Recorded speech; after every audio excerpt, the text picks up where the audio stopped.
This journey begins in a land where this animal is considered an elusive giant. Wreaking havoc on farmers' croplands and ranchers' fences, they are sometimes considered a nuisance. Years of experience come into play to get an opportunity at a mature animal, which is far from an ordinary prey. Often the basic needs to survive become the animal's weakness, therefore providing the simple advantage to the hunter.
It's been a hot, dry year this year, and the elk leave the areas that we hunt to go down to the irrigated agriculture about 10-15 miles to the north of us.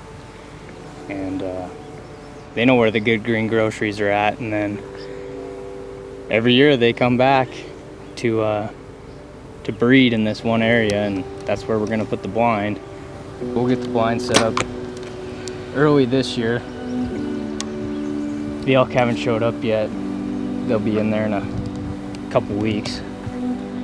There's a particular bull that we've seen in there the last 3 years. He's a big 6-point. We've never got, in archery range of him. We've been within 100 yards of him, but he doesn't really come to the call. He's always got cows. Just the dominant bull in the area. And I saw him head down to this particular water tank and drink last year. And as long as we get the wind in our favor and we're patient, we should get a chance at him.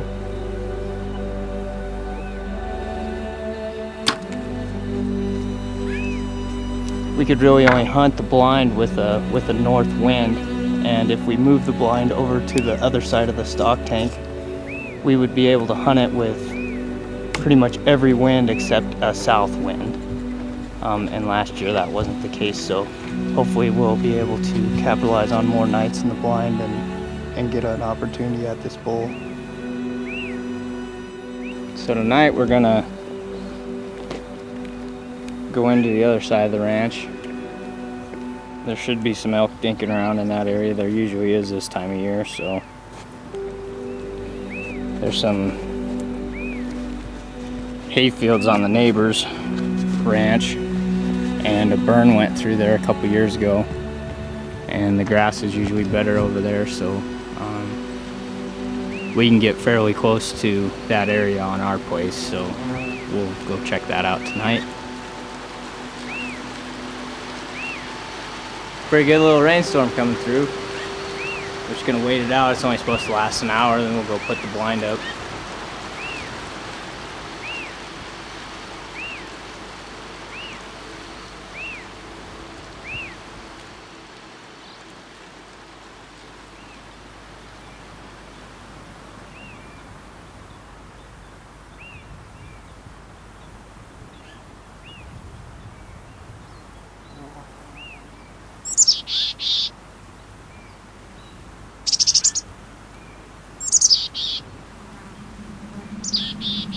Big bull last year, he come down. Like he come off this ridge and he come down. I was back here, so I couldn't see him once he got down here, but I know they watered here. I like to be a little closer to him, but I mean, if we put it here, I don't think we need to do anything. I think just freaking this tree's gonna break it up good enough that they ain't never gonna pay attention to it. It's 50 yards.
Been hunting back here for a few years now.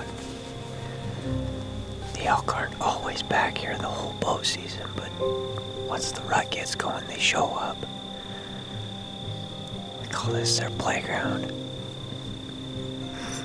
We were in here last weekend, but the blind up, there was no elk sign. Came back in this evening just to kind of ease in here. The wind's kind of iffy, so we're not pushing it. We just want to see what was in here. We got a pretty good bunch of cows, and we've seen one 5x6 bull that's bugling a little bit, but I assume there's more elk, more bulls. Could be a rodeo in the morning.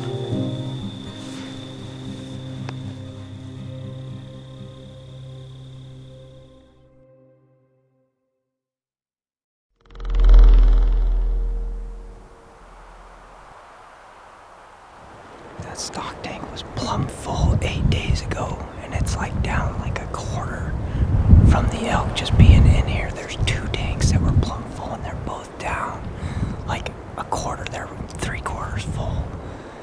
So they've been in here drinking. There was 0 elk sign in here 8 days ago. We just found out that the elk were back in here yesterday, and those stock tanks are down. So they're drinking here, and it's hot. Wind's good. I think we got a bull bedded right in here, and the wind's coming like this, so he should feel comfortable coming in here because he'll have the wind kind of at his favor, but we're hoping he'll just miss us and come in, and we're going to get a 30-yard shot at him. Let's jump in the Zenek. Trail line.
He's coming to get a drink here, dude. There ain't no doubt about it. We just gotta get here by dark, and we got a lot of time. A ton of time. Plus, we got another bull within like 400 yards bugling coming too, probably.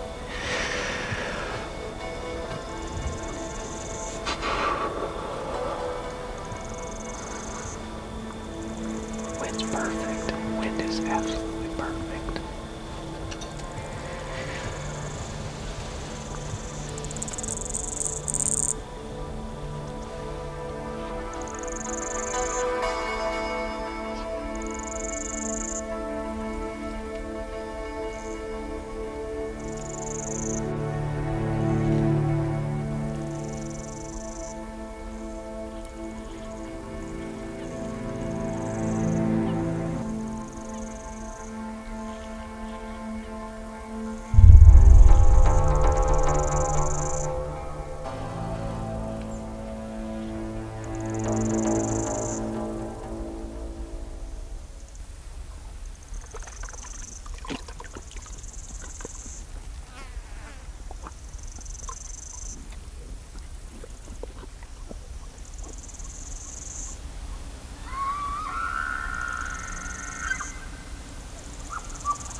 was a good shot, wasn't it? He was quartering at us just a smidge, but...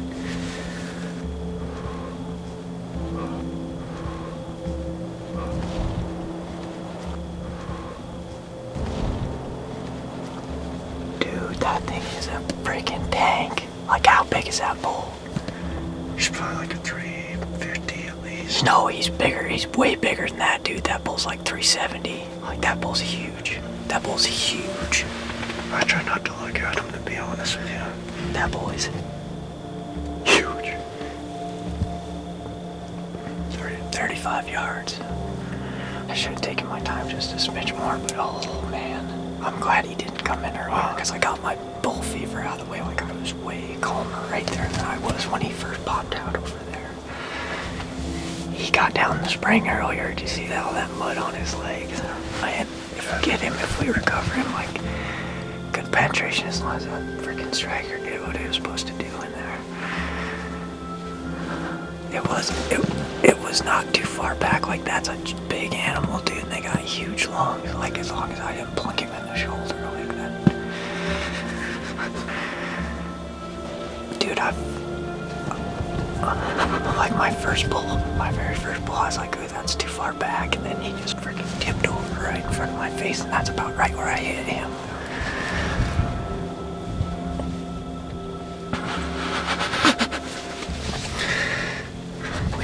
Lord, I can't take any more heartache, man. I hope that son of a buck's there to break into her now.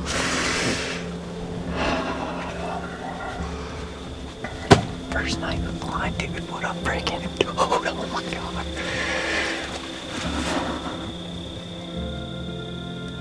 What time is it? We just gotta I give him like an hour probably.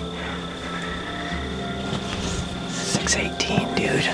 We still got like a good hour and a half left. I want to give that bull like an hour at least.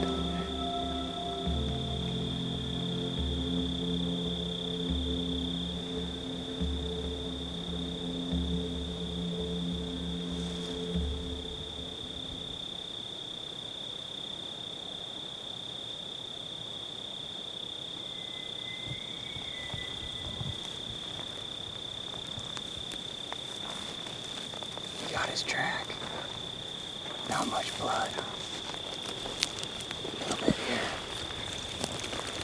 He's gone a ways already. Frick, man, he should have been dead by now. There's my arrow.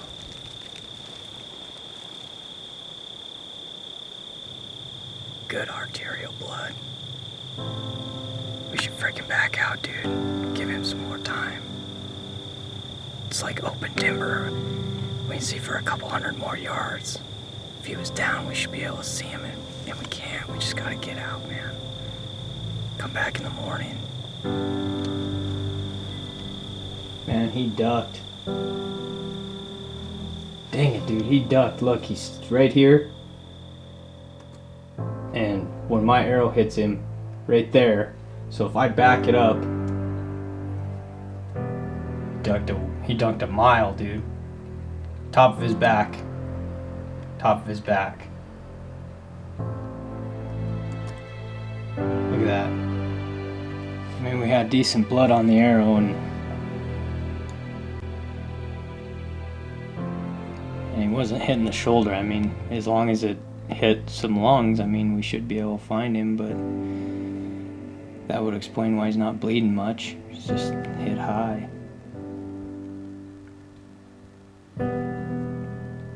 Gosh dang it, man. Well, I guess we'll just try to get some sleep, a few hours. Try to be out there first thing in the morning, so kind of a little trek to get back in there, so hopefully we can find him.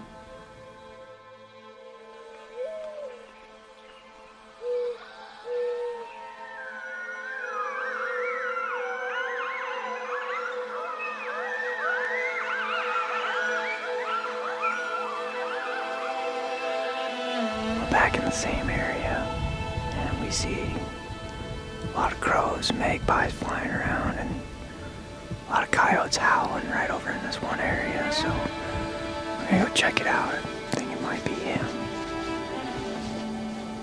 Let's go see.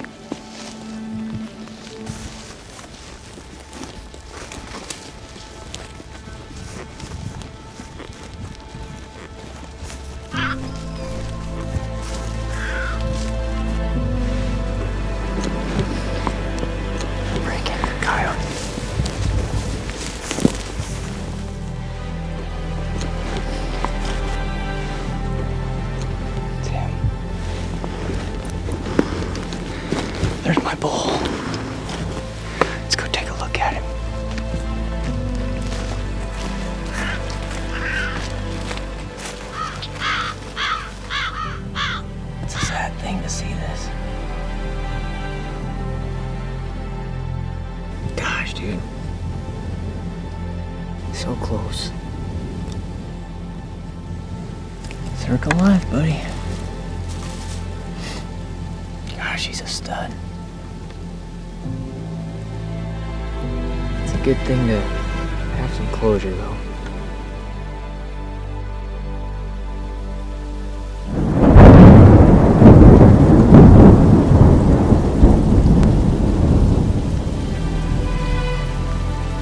With the coyotes finding my bull throughout the night, I feel deeply saddened by the results of the recovery. I have heard of this happening before, and I know I'm not the only predator in the woods. It is something that will always dwell in my mind, and I should know by now, not every hunt goes smoothly. We mostly have the odds stacked against us. We are often spectators, like eyes of the shadows. We watch the reality of the woods unfold, bearing witness to something far greater than ourselves.